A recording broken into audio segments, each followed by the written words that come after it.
Thank you very much for this invitation. It's such a great opportunity to all come together and talk about children in prehistory and later pasts. I always forget that this also exists. But today I would like to share some reflections on the archaeology of childhood's past, present and future, how the field has developed in the last decades, and what research agendas may lie in the future for us all to explore. So the archaeology of childhood focuses on understanding the lives, the roles, the experiences of children in past societies. And of course it's true that women and children have often been overlooked in archaeological studies when the focus was primarily on the male elite individuals. But as these images show, children have always been part of how the past was envisioned from the beginning of the discipline. However, what we do also see clearly in these images is that children were imagined as part of a bourgeois family ideal, with small children closely associated with their mothers, and it's more difficult to find images of older children, of groups of children playing together, or adolescents.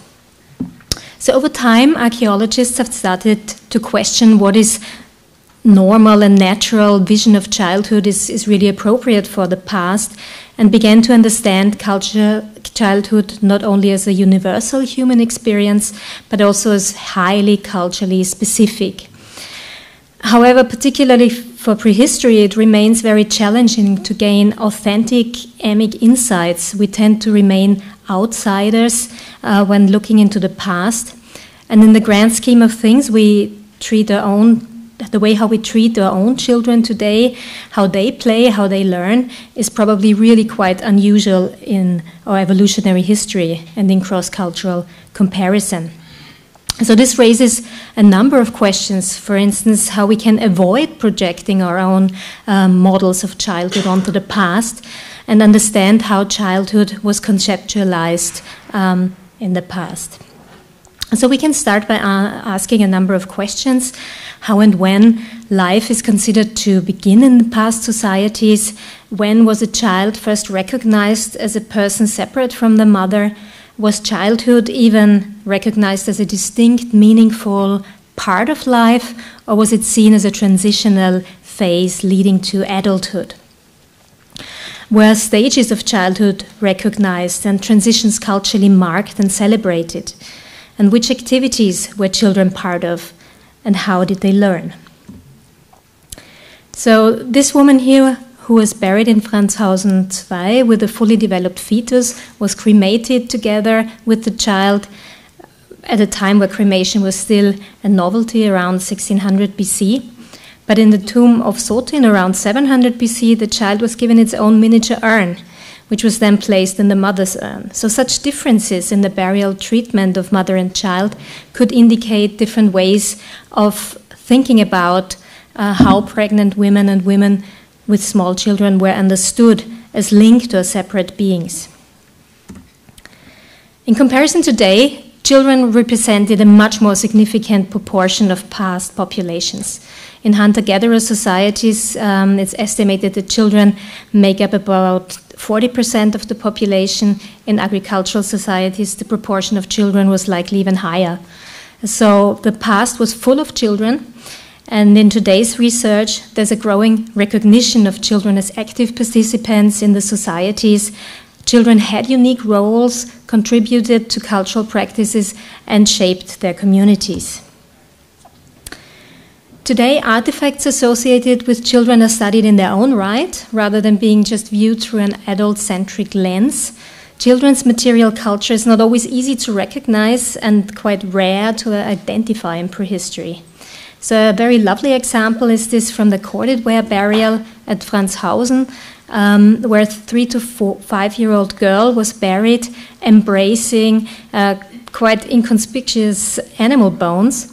And Daniela Kern then interpreted these as remains of a doll and a flute that was sort of cherished as children's toys. We can also find examples like miniaturized objects adjusted to children's sizes, such as bracelets or daggers found in the Middle Bronze Age cemetery at Pitten. Or we can also see vessels designed to feed children. Of course, today we can also try and go a little bit further analytically and do organic residue analysis and then really find out what was in these vessels that are associated with the children.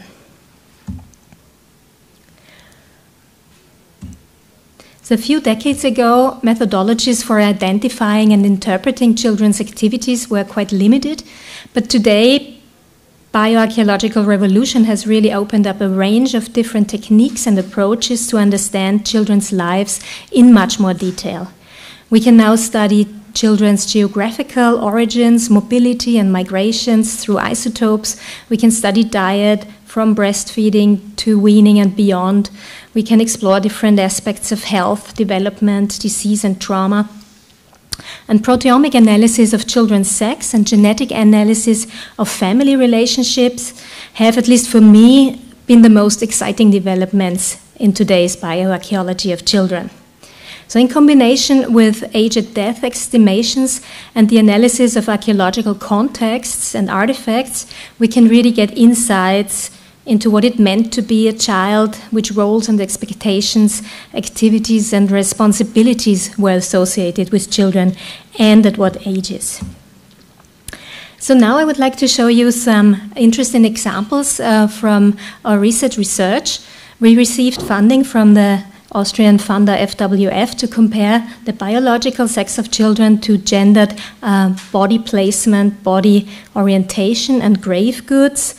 And with reliable data on children's sex, of course, we can then investigate sex-specific mortality, morbidity, burial treatment in children. And we can also understand from which age societies responded to the sex of babies and small children through cultural practices, for instance, by dressing them differently or burying them according to male or female customs. So in this way, we can learn a lot about value systems linked to gender, their development during adolescence, and then ultimately about power relationships between sexes. And this is just a map to show you where we have this phenomenon of gendered burial practices in the 3rd and 2nd millennium BC. You see there's a wide area along the Rhine and Danube rivers where we find this phenomenon. Gendered burial essentially means that it has 3 components. It's differentiated whether bodies are placed on the left or the right side, whether they're oriented north-south or south-north, and also grave goods play a role. So if you look at the left burial here, a male individual, you'll see the male is on the left side, north-south oriented, and has also a number of let's say gender-typical objects. For instance, here a dagger. I say gender-typical because that implies that it's not specific, it's not exclusive. We also have some women that have daggers, but it's primarily male as an object.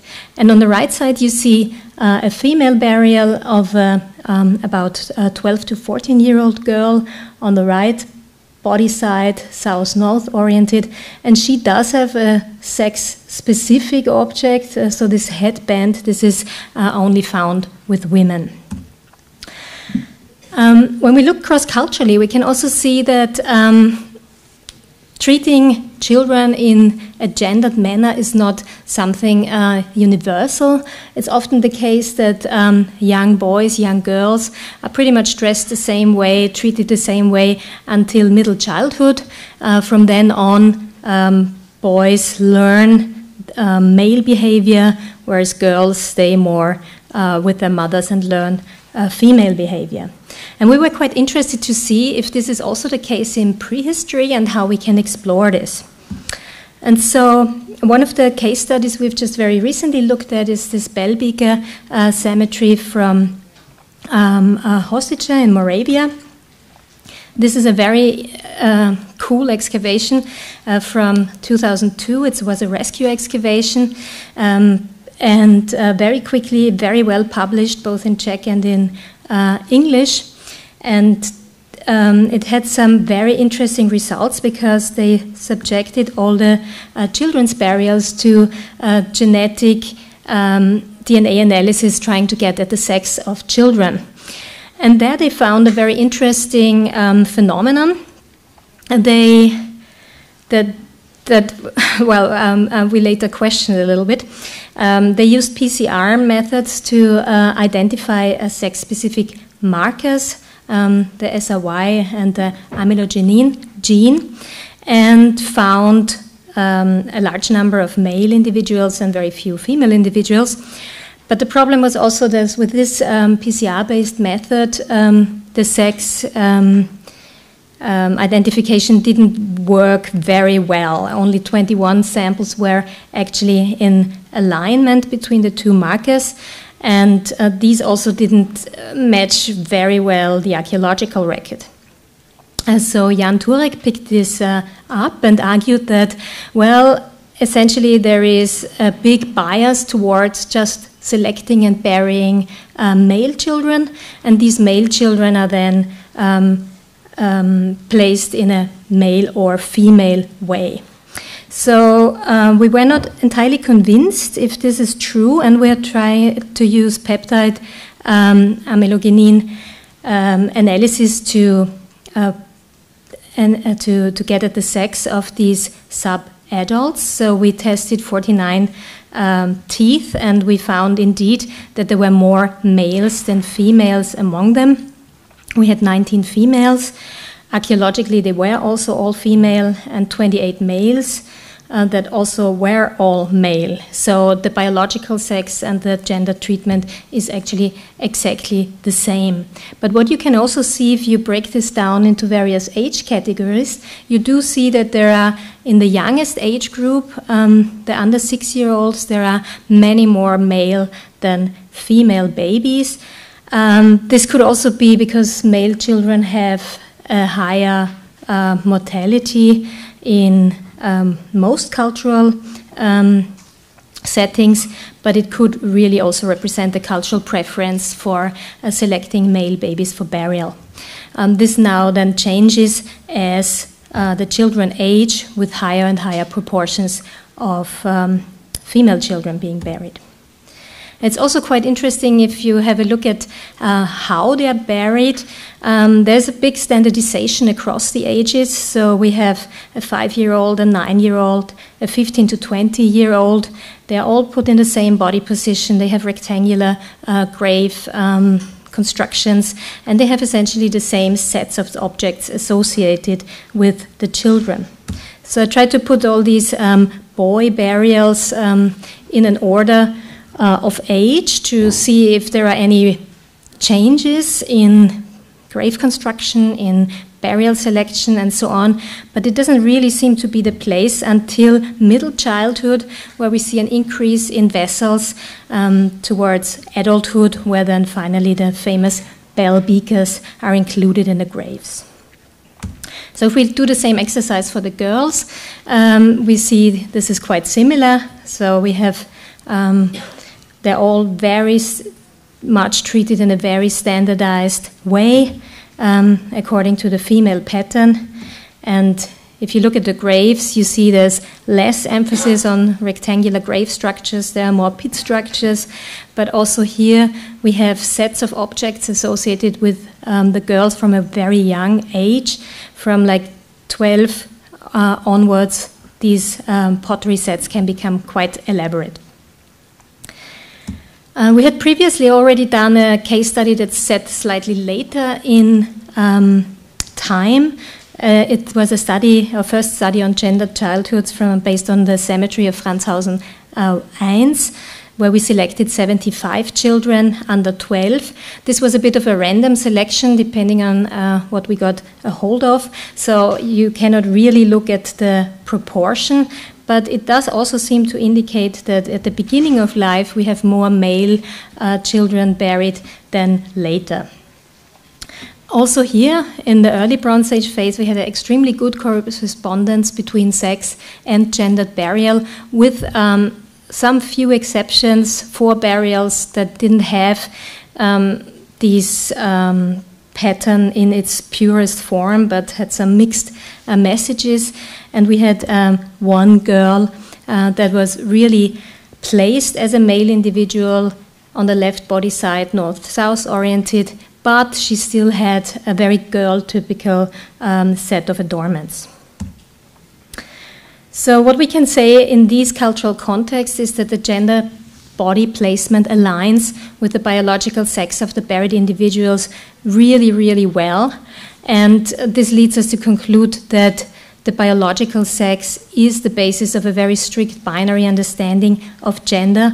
And in these time periods, this was just very, very important to the people to emphasize in the burial record. Based on this study, we can then also go further and do other things, like, for instance, look at dental wear or oral pathology in this sexed data set, and we hope to expand this further and do more studies on gendered childhood with a bigger data set. And we've started to do this with analyzing Franzhausen II. If you look at the map here, this is the previously looked at cemetery Franzhausen I with 700-something burials. And there is the bigger cemetery Franzhausen II with over 1,500 burials that we are currently looking at. And in this data set, we have 398 sub-adults, 350 of which have teeth, which is very important for using peptide analysis. So we've done all the children that have teeth, and we could identify 166 female, 149 males. And if you break this down roughly by age category, you don't really see such a strong bias towards male children as we've seen in the other case studies.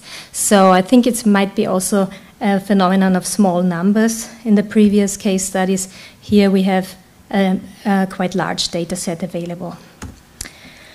Also here we see a really, really good alignment between the peptide predicted sex and the gendered burial treatment. We have almost all the male burials buried on the left side. Some diverge a little bit in the orientation, but only two are really exceptions to this gendered burial pattern. So here's just a few illustrations from different life stages. And we can do the same for the female burials. The female burials are very much associated with the right body side. Also here, a few more exceptions than for the males, but still very few. Okay, so now I would like to move on to the other topic I'm very interested in right now. This is children as parts of kinship networks. Of course, we have to acknowledge that biological relatedness is not necessarily the same as kinship. The archaeological context provides just as much evidence for social kinship as the ancient DNA analysis does. But particularly interesting is, of course, to combine the two data sets and look at the evidence together. And I think this really provides really good insights into family structures. So in the course of my project on the value of mothers to society, we took 186 samples from early Bronze Age context for DNA analysis. And this paper is already sort of out. It's now in review, but you can download it from the preprint server already. And we have gotten really quite interesting results from here. One of the first mother-child burials that we started to work with is this burial of a woman buried with 2 children in Unterhautzental, where we now know it's a girl and a boy. And first we did mitochondrial DNA analysis with colleagues from the legal medicine in Innsbruck, who could quickly tell us that this mother is not the mother of the 2 children, but the children share a mitochondrial haplotype, so they are very likely very, very closely related to through the maternal line. We then were able to recycle these samples and analyze them again together with colleagues from the Max Planck Institute für evolutionäre Anthropologie in Leipzig.